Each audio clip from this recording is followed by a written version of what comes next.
우리는 살면서 이런 사람들을 종종 마주하게 됩니다.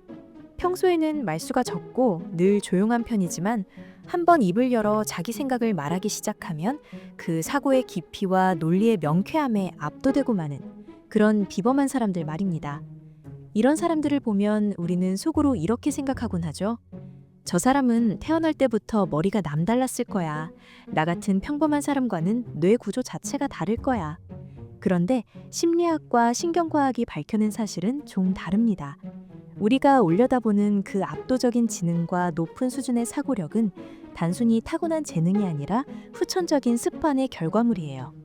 물론 선천적인 지능 지수, IQ도 분명 중요합니다. 하지만 매일 반복되는 인지적 습관과 뇌 신경망의 연결 방식이 때로는 타고난 지능의 한계를 거뜬히 뛰어넘게 만들어줍니다. 진화심리학 관점에서 보면 우리의 뇌는 본래 게으릅니다. 과거 척박한 환경에서 살아남기 위해 에너지 소모를 줄이려는 이른바 인지적 구두쇠로 진화해왔기 때문이죠. 우리가 의식적으로 집중하지 않고 멍하니 있을 때 뇌에서는 디폴트 모드 네트워크, 즉 DMN이 활성화돼요. 이건 에너지를 아끼기 위해 뇌가 절전 모드에 들어간 상태로 우리를 끊임없이 쓸데없는 몽상과 잡념 속으로 끌고 갑니다. 하지만 고도로 발달한 사고력과 통찰력을 가진 사람들은 이런 원시적인 뇌의 관성을 의식적으로 거슬러 올라갑니다. 그렇다면 이런 최고의 사고력을 만드는 습관들은 어떤 것들이 있을까요? 최고의 사고력을 만드는 첫 번째 습관은 메타인지입니다. 이들은 자기가 맞다는 오만에 빠지지 않고 끊임없이 스스로를 의심합니다. 유명한 심리학 이론인 더닝크루거 효과를 떠올려 볼까요? 지적 능력이 부족한 사람일수록 이른바 우매함의 봉우리 위에 올라서서 자기가 세상 모든 정답을 알고 있다고 착각하며 살아갑니다. 하지만 상위 1%의 지성을 가진 사람들은 정반대예요. 자기 자신의 판단 과정을 제3자의 시선으로 냉정하게 들여다봅니다. 내가 왜 이 정보를 사실이라고 믿고 있는 걸까? 내 결론을 뒷받침하는 객관적인 근거가 과연 뭘까? 혹시 과거 경험이 지금 확증 편향을 만들고 있는 건 아닐까? 이 짧은 질문들이 전두엽을 자극해 인지적 오류를 차단하고 쓸데없는 과신과 자만을 걷어내 가장 합리적인 판단의 길을 열어줍니다. 두 번째 습관은 편안함 대신 인지적 도전을 택하는 것입니다. 요즘 세상은 도파민을 자극하는 짧고 자극적인 컨텐츠로 가득하죠. 우리의 뇌는 이런 자극에 노출될수록 점점 깊이 생각하기를 포기해요. 하지만 진짜 지능은 근육과 마찬가지로 고통을 먹고 자랍니다. 학습 심리학에서는 이걸 바람직한 어려움이라고 불러요. 뇌가 뭔가를 이해하려고 끙끙대며 애를 쓸 때 놀랍게도 뇌의 시냅스는 가장 폭발적으로 성장하고 연결됩니다. 신경세포를 감싸고 있는 미엘린 수초가 이 과정에서 두꺼워지면서 결과적으로 정보 처리 속도와 문제 해결 능력이 급격히 올라가죠.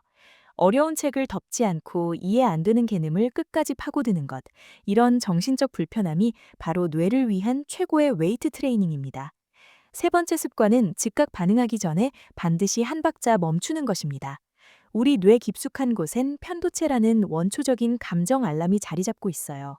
누군가 나를 화나게 하거나 위협적인 상황이 감지되면 편도체는 불과 0.1초 만에 비상벨을 울려 온몸을 긴장시킵니다. 포식자를 피해 도망쳐야 했던 원시시대의 생존 본능이 작동하는 거예요.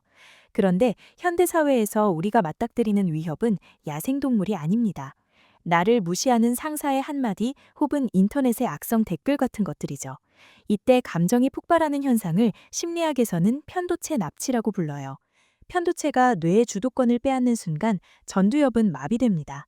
유명한 마시멜로 실험이 보여주듯 눈앞의 감정적 충동을 참아내고 자제력을 발휘하는 사람이 장기적으로 훨씬 더 명석한 판단을 내립니다.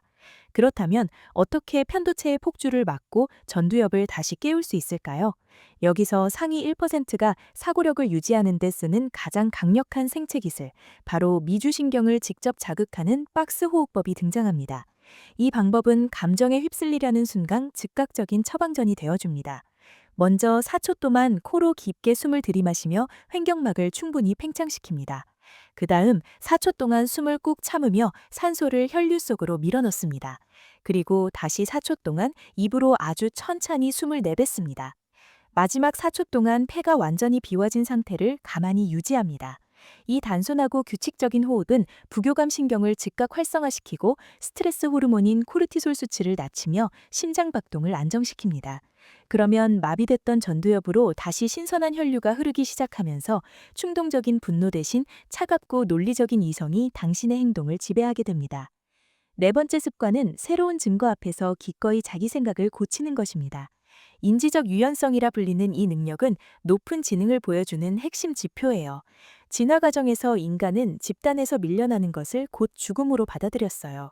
그래서 자기가 오래 믿어온 생각이 누군가에 의해 논리적으로 반박당하면 우리 뇌는 그걸 실제로 몸이 공격당한 것처럼 고통스럽게 느낍니다.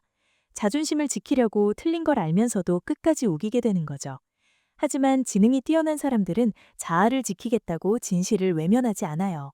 자기 주장이 틀렸다는 명확한 근거나 새로운 데이터가 눈앞에 나타나면 망설임 없이 과거의 생각을 버리고 판단을 업데이트하죠. 증거를 보고 생각을 바꾸는 건 결코 지적인 나약함이 아니에요. 오히려 변화하는 환경에 가장 빠르게 적응하는 강력한 생존 능력입니다. 마지막 다섯 번째 습관은 흑백 논리가 아닌 확률로 사고하는 것입니다. 인지 능력이 낮을수록 세상을 선과 악, 맞고 틀림으로 단순하게 나눠서 봅니다.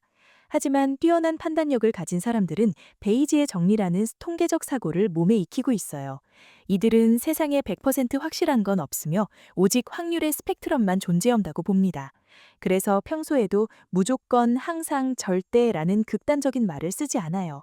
대신 이 결과가 나올 확률이 얼마나 될까? 내가 틀렸을 가능성은 몇 %일까? 이렇게 질문하면서 새 정보가 들어올 때마다 판단의 확률을 조금씩 조정해 나갑니다.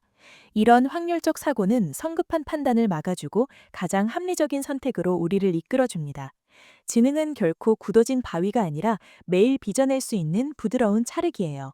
메타인지로 나를 돌아보고 인지적 고통을 기꺼이 받아들이며 반응하기 전에 숨을 고르고 언제든 틀릴 수 있음을 인정하고 모든 상황을 확률로 바라보는 이 다섯 가지 습관. 당신의 뇌는 지금 이 순간에도 당신이 반복하는 생각의 패턴에 따라 구조를 바꿔나가고 있습니다. 더 날카롭게 생각하고 더 명철하게 결정하며 삶의 모든 영역에서 한 수 앞서고 싶다면 오늘부터 이 습관들을 일상에 적용해 보시길 강력히 권해드려요. 오늘 이 영상이 도움이 되셨다면 구독과 좋아요 부탁드립니다.